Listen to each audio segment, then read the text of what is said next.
It started with a single strand of hair. A discovery so small, so mundane, it could have been nothing. But in the pristine, white-tiled world of my master bathroom, it was a declaration of war.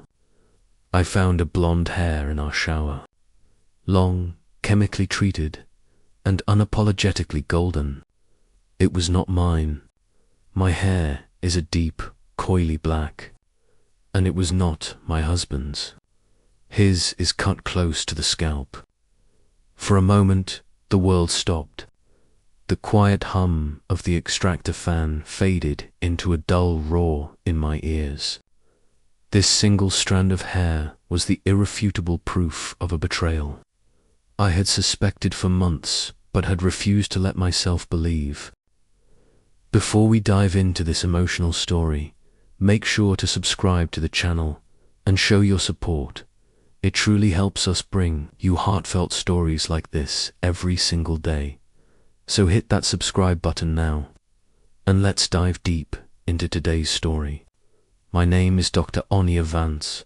At 48, I am one of the top dermatologists in the city, with a practice I built from the ground up. My husband, Julian Vance, is the city's darling, the charismatic, silver-tongued news anchor for the evening news. To the public, we were a power couple, a portrait of black excellence and enduring love. But in private, our beautiful home had started to feel like a perfectly decorated stage, and I was beginning to forget my lines. The signs had been there, subtle at first. The late nights he blamed on breaking stories, the new, expensive cologne that smelled nothing like him, the way he would angle his phone away from me, a reflexive, secretive gesture that spoke volumes. I had ignored them, I had told myself. I was being paranoid that 20 years of marriage had earned him my trust.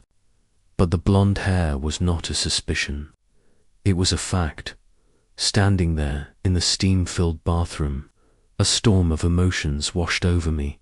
Grief, rage, a soul-crushing sadness. I could have screamed. I could have thrown his expensive suits onto the lawn. I could have confronted him, triggering a predictable, ugly scene of lies and false apologies. But I did none of those things. Instead, a cold, quiet calm settled over me. I am a scientist. I deal in cause and effect. And I knew that a direct confrontation would give him the power to control the narrative. So I chose a different path. A silent, clinical, and utterly devastating one. So I secretly swapped the shampoo for hair removal cream. It wasn't just any cream. From the back of my private dermatological supply closet at my clinic, I retrieved a tube of a professional-grade thioglycolate-based depilatory agent. It was potent, fast-acting, and designed for clinical use. It was also odorless and had the exact same pearly viscosity as the expensive French shampoo Julian and his guest so clearly enjoyed. I emptied the shampoo bottle, filled it with the cream, and placed it back in its perfect spot in our marble shower. The trap was set. What happened next would destroy our marriage and stun the entire public. But even as I set this initial petty trap, a deeper, more strategic part of my mind knew this wasn't just about a cheating husband. This was about something bigger. Julian's recent behavior wasn't just secretive, it was desperate. There was a frantic energy about him, a hunger for a new level of wealth and status that our comfortable, affluent life no longer seemed to satisfy. His ambition had become a raging fire, and I was beginning to suspect he was using my life, my reputation, and my money as kindling. My husband was a man who lived for the spotlight, and the biggest spotlight of the year, the annual Mayor's Charity Gala, was just 1 week away. Julian was the master of ceremonies, his moment to shine in front of the city's elite. It was the perfect stage. I knew, with a bone-deep certainty, that he wouldn't attend an event that important without his mistress somewhere in the wings, or perhaps even in plain sight. The initial plan for the hair removal cream was a simple, vicious act of humiliation. I imagined a frantic, tearful woman, her golden locks coming out in clumps just hours before her big night out with my husband. It was a cruel thought, and it gave me a grim, temporary satisfaction. But as the days passed, my scientific mind took over from my wounded heart. This was not a problem to be solved with one reactive move. It was a chess game, and I needed to be 3 steps ahead. My first call was to Elijah Sterling, my family's lawyer and my late father's oldest friend. He was a man of quiet integrity and bulldog tenacity. "Elijah," I said, my voice low and steady, "I need you to do something for me, quietly. I want a full, deep dive forensic audit of Julian's finances, his personal accounts, his business dealings, everything. And I need you to look into a new media venture he's been trying to launch. I want to know where every single dollar is coming from and where it's going." "Anya," he replied, his voice laced with concern, "is everything all right?" "No," I said, my voice devoid of emotion. "It's not, but it's about to be. Just get me the information, Elijah. I have a feeling the blonde hair is just the tip of a very ugly iceberg." While Elijah began his digital excavation, I played the part of the devoted, slightly distracted wife. I helped Julian pick out his tuxedo for the gala. I listened to him practice his opening remarks. I smiled and nodded, a perfect mask of support, all while a silent, cold war was being waged in the background. Elijah's preliminary report arrived 3 days before the gala, in a password-encrypted email. What I read made the betrayal of the affair seem almost quaint. Julian wasn't just a cheat. He was a fraud, and he was drowning. His successful consulting firm was a shell. He had been living a lie for years, funding his lavish lifestyle not with his own success, but by taking out a series of high-interest, predatory loans against my assets. He had forged my signature on documents, using our shared home and my lucrative medical practice as collateral. He was in debt for millions, and his creditors were closing in. The final, devastating secret was his new media venture. It was his Hail Mary, a desperate attempt to create a new source of income before his financial house of cards collapsed. And the primary investor, the one keeping him afloat, was a name I knew all too well. A notoriously ruthless real estate mogul and political power broker named Harrison Kane, a man I had personally treated for a very aggressive, very private skin condition years ago. A man whose deepest secrets I knew. The pieces of the puzzle clicked into place. The affair wasn't just a midlife crisis. The blonde hair belonged to Melody, Harrison Kane's ambitious young daughter. This wasn't a romance. It was a business transaction. Julian was using his marriage to me to maintain his image, while using Kane's daughter to secure the funding that would, he hoped, allow him to finally leave me and ascend to the level of power he so desperately craved. He wasn't just betraying me, he was using me as a stepping stone. I looked at the evidence on my screen, the forged signatures, the hidden debts, the web of Lysand. The last of my love for him turned to dust. The plan for the hair removal cream suddenly felt too small, too personal. My revenge needed to be as grand and as public as his ambition. The gala was no longer just a party, it was a courtroom, and I was about to be the star witness, the prosecutor, and the judge. The night of the gala arrived. The trap was set. The doctored shampoo bottle sat in the shower, a silent, chemical time bomb. My speech was written. and the evidence of Julian's crimes was loaded onto a small, discreet flash drive in my evening bag. He thought this was his night to shine. He had no idea he was about to be eclipsed. The afternoon of the gala was a symphony of quiet tension. I watched Julian preen in front of the full-length mirror, adjusting his bow tie, rehearsing his opening lines. He was a portrait of manufactured charm, a man polished to a high sheen, completely unaware that the foundation of his world was about to dissolve. "You look breathtaking, Ania," he said, turning to me. His eyes scanned my simple, elegant black gown. "Classic, understated, perfect. You're the perfect accessory for a night like this." An accessory. Even in what he thought was a compliment, his condescension was a reflex. I just smiled. "And you look like a man who is about to own the city," I replied, my voice smooth as silk. He beamed, his ego preening. "Tonight is the night, baby. After my speech, after everyone sees me on that stage, Harrison Kane is signing the final papers. The new venture is a go. Our real life begins tomorrow. Our real life." I knew he meant his real life. The one with melody, the one funded by my ruin.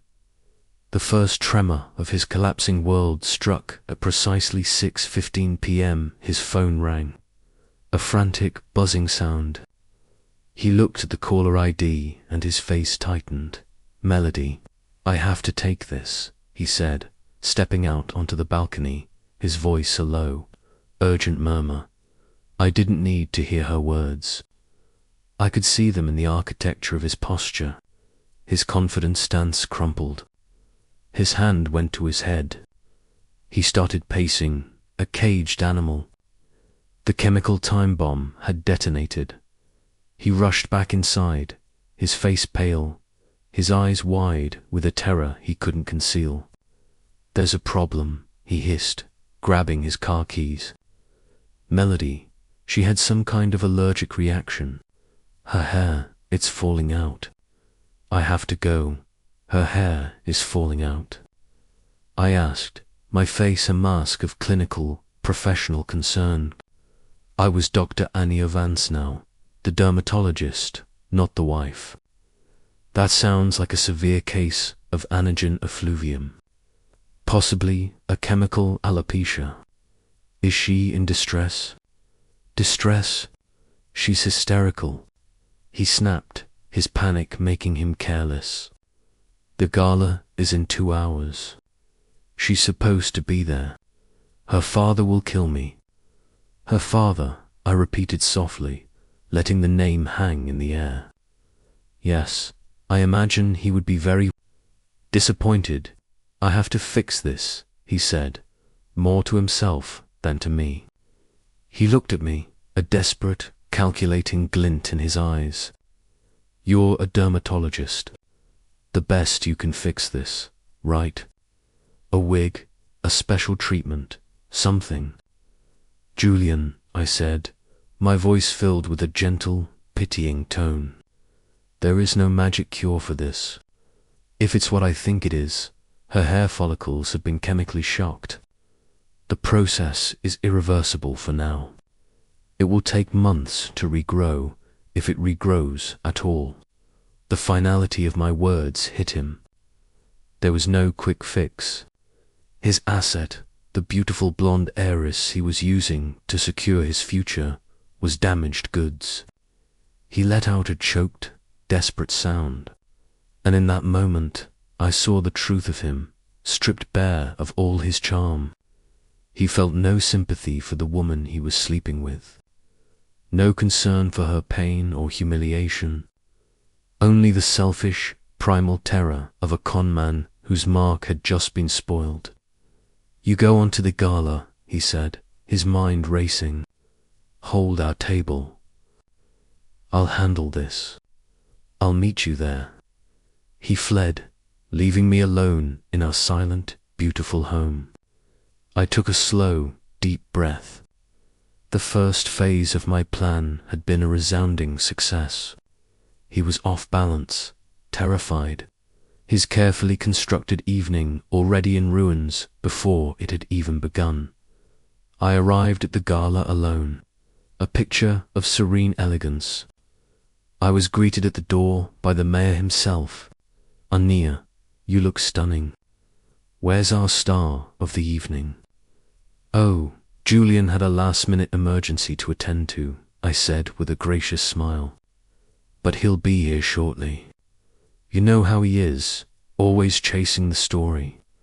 I moved through the glittering crowd, a sea of the city's most powerful and influential people. I saw him across the room, holding court near the bar. Harrison Kane. He was a formidable man, with the cold, predatory eyes of a shark.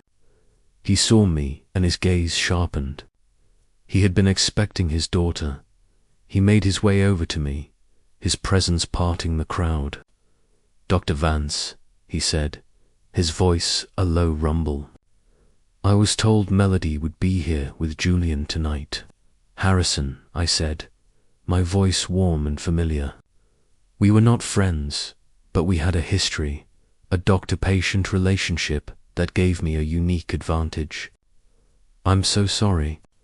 There was a terrible, last-minute emergency. A sudden, very aggressive dermatological reaction. Melody won't be able to make it." His eyes narrowed. "Reaction? What kind of reaction?" "I haven't seen her personally, of course," I said, my tone a perfect blend of professional discretion and subtle insinuation.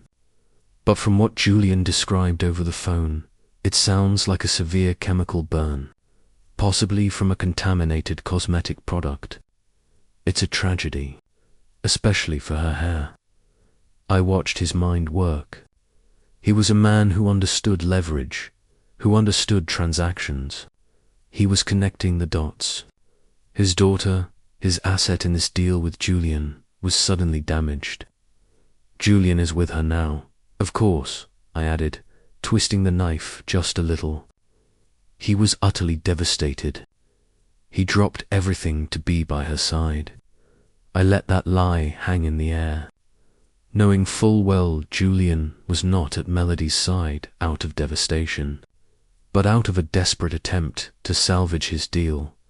Just then, Julian himself rushed into the ballroom, his face pale and sweaty, his tuxedo slightly askew. He saw me talking to Harrison Kane, and a new wave of panic washed over his face. "Harrison," he said, forcing a jovial, booming tone that sounded utterly fake. "So sorry for the delay. A terrible, unforeseen crisis." "So I hear," Kane said, his voice flat, his eyes boring into Julian. "Your crisis seems to have cost my daughter her evening. And her hair, it's a temporary setback." Julian blustered. "An unfortunate accident. But Ania here, she's the best dermatologist in the city. She'll have Melody back to her old self in no time." He looked at me, his eyes pleading, begging me to play along with his desperate lie. I gave Harrison Kane a small, sad, professional smile. As I told Harrison Julian, there are no quick fixes for this kind of chemical damage. It will take time, and a great deal of care. With that, I excused myself, leaving Julian trapped in the icy, suspicious glare of his would-be. The foundation of their deal, built on the currency of a pretty face and a full head of hair, was cracking. The evening wore on. Julian, a consummate performer, took to the stage. He delivered his opening remarks, his voice smooth, his jokes landing. To the casual observer, he was the same charismatic news anchor they saw on TV every night. But I could see the cracks, the slight tremor in his hand, the way his smile never quite reached his panicked eyes. He was a man going through the motions, a hollow man on a hollow stage. My part of the evening was to present the final award. The Vance Foundation Philanthropist of the Year Award, a foundation I had secretly established with my own inheritance money, using my family name to give it an air of old money legitimacy Julian had always craved but never truly possessed. As the time for my presentation drew near, I made my way backstage. I passed Julian as he came off stage after a segment. He grabbed my arm, his fingers digging into my skin. "What did you say to Kane?" he hissed, his charming facade completely gone. "He's looking at me like I'm a dead man." "I told him the truth, Julian," I said, pulling my arm away, "that his daughter had a tragic accident, and that you were a very, very unlucky man."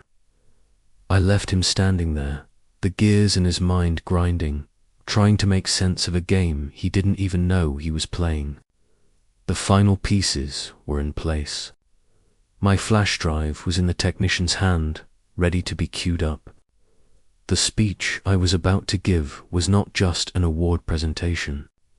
It was a verdict, and the entire city was about to be the jury.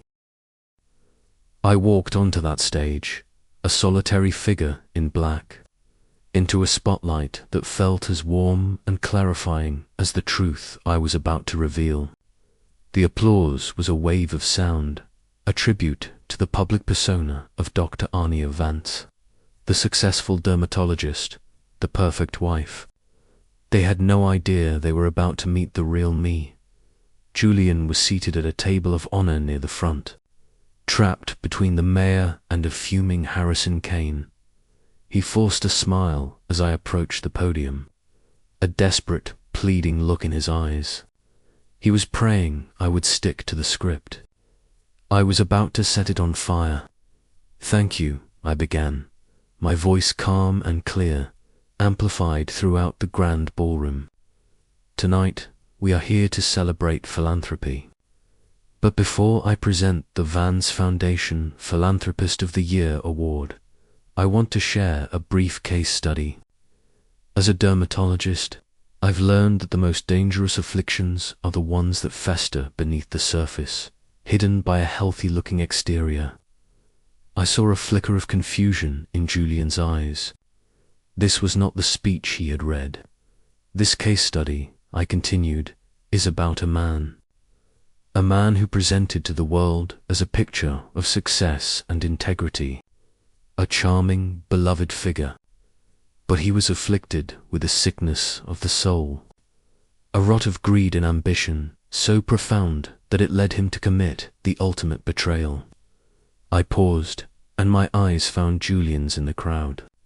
It began with lies. He built a financial empire on a foundation of deceit, a Ponzi scheme, taking money from trusting clients to fund a life he hadn't earned. To maintain this illusion, he took out predatory loans, and to secure them, he committed forgery, signing his wife's name to documents that put her home and her life's work at risk. A murmur went through the crowd. This was no longer a generic speech. This was getting specific. "But the sickness grew," I said, my voice dropping, drawing the audience in. "He became desperate. He saw his wife not as a partner, but as an asset to be liquidated. A life insurance policy worth $25 million. And he devised a plan to cash it in. A slow, methodical poisoning designed to mimic a natural death." Gasps rippled through the ballroom. The cameras, which had been on me, now swung to find the subject of my story. "But the predator in this story made one fatal error," I said, my voice ringing with a power they had never heard before. "He forgot that his wife, the woman he dismissed and underestimated, was a scientist. He forgot that she understood toxicology better than he understood deceit." I looked directly at Julian, my gaze a spear. "He forgot that she would know the scent of oleander in her food." The final piece clicked into place. This was not a case study. This was a confession. It was my story. "Ladies and gentlemen," I announced, as the screens behind me, which were supposed to show a montage of smiling philanthropists, suddenly flickered to life. The evidence, and there it was, for the entire city to see.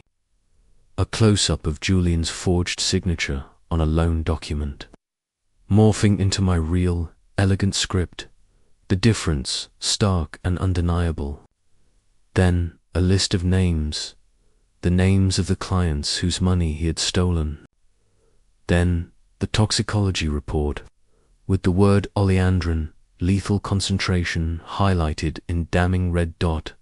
Julian shot to his feet, his face a mask of pure, unadulterated terror. He looked to Harrison Kane, his last hope, but Kane was no longer looking at him. Kane was on his phone, his face a thundercloud of fury, speaking in a low, vicious tone. He wasn't saving Julian. He was burying him.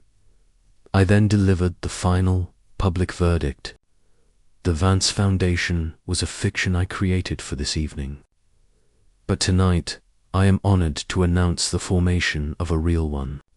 In light of the evidence of my husband's financial crimes, I am immediately liquidating all our shared assets. The proceeds, along with the full $25 million value of my life insurance policy, will be used to establish the Phoenix Trust. Its first and only mission will be to make every single victim of Julian Vance's Ponzi scheme whole. The room erupted. The applause was not for a philanthropist. It was for a warrior. It was for the quiet, underestimated woman who had just brought a monster to justice in front of the entire world. As the cameras flashed and the reporters shouted questions, I saw 2 uniformed police officers enter the ballroom from a side door. They walked calmly, purposefully, toward Julian's table. He saw them coming. His eyes met mine one last time, and in them I saw nothing but the hollow abyss of a man who had lost everything. He made a move to run, but Harrison Kane's personal security guards, 2 mountains of men in sharp suits, stepped in his way, blocking his exit. He was trapped. They cuffed him right there, next to the half-eaten lobster and the melting ice sculptures. The image was iconic. The city's golden boy, the charismatic news anchor, being led away in disgrace, his face a mixture of sweat and terror. My war was over. That was 6 months ago. As I speak to you now, Julian is awaiting trial, facing a mountain of charges from wire fraud to attempted murder. He will spend the rest of his life in prison. Harrison Kane, to save his own reputation, became the prosecution's star witness. Melody and her chemically induced alopecia disappeared from the social scene. A quiet casualty in a war she had foolishly signed up for, and me. I found a peace I never knew was possible. I sold the house, the stage for so many of our lies, and moved into a beautiful apartment overlooking the park. I have taken full control of my practice and my finances.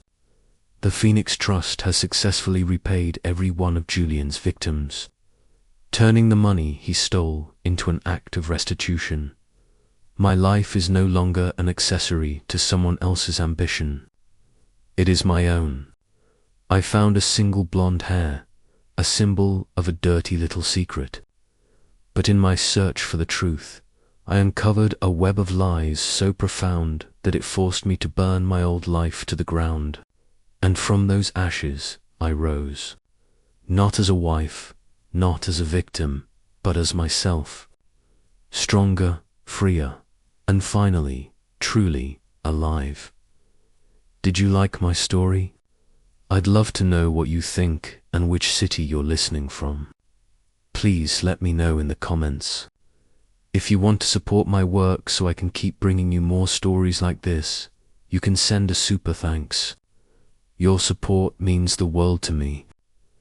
On the screen now are 2 more stories I think you'll love. Don't forget to like and subscribe to the channel for more. Until next time.